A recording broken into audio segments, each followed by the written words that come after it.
কারোর প্রতি জুলুম, কারোর প্রতি অবিচার, গায়ের জোর খাটানো, মাস্তানি গুন্ডামি করা, প্রভাব প্রতিপত্তি দেখানো, যে কাউকে দুর্বল পেয়ে তার উপরে চড়াও হওয়া, কাউকে ঠকিয়ে নিজের কাজ সিদ্ধ করা, এই মানুষের প্রতি জুলুম অবিচার, এটার শাস্তি আল্লাহ তাআলা দুনিয়াতে দেন।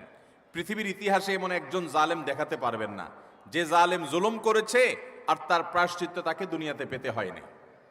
পৃথিবীর ইতিহাসে সর্বপ্রথম জালিম, মানব সভ্যতার মানব ইতিহাসের সর্বপ্রথম জালিম ছিল কাবিল, আদম আলাইহিস সালামের ছেলে কাবিল। সে জুলুম করেছে নিজের আপন ভাই হাবিলের প্রতি। আল্লাহ তাআলা তার মুখ সম্মোচন করে দিয়েছেন, তাকে অপমান অপদস্থ করেছেন, তার এই কুকর্ম আল্লাহ তাআলা ফাঁস করে দিয়েছেন।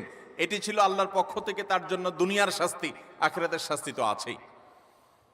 পৃথিবীর ইতিহাসে বহু জালেম গিয়েছে, নমরুদ জুলুম করেছে, আবু জাহাল জুলুম করেছে, উতবা সাহেবা জুলুম করেছে, অনেক পরাশক্তি জুলুম করেছে। আল্লাহ তাআলা তাদের প্রত্যেককে অপদস্থ করেছেন, অপমান করেছেন, তাদের মুখ সম্মোচন করেছেন, তাদের শাস্তি দিয়েছেন। তবে আল্লাহ ছাড় দেন, আল্লাহ ছাড় দেন। আল্লাহ বলেছেন ইন্নামা নুমলি লাহুম, আমি ছাড় দিয়ে রাখি।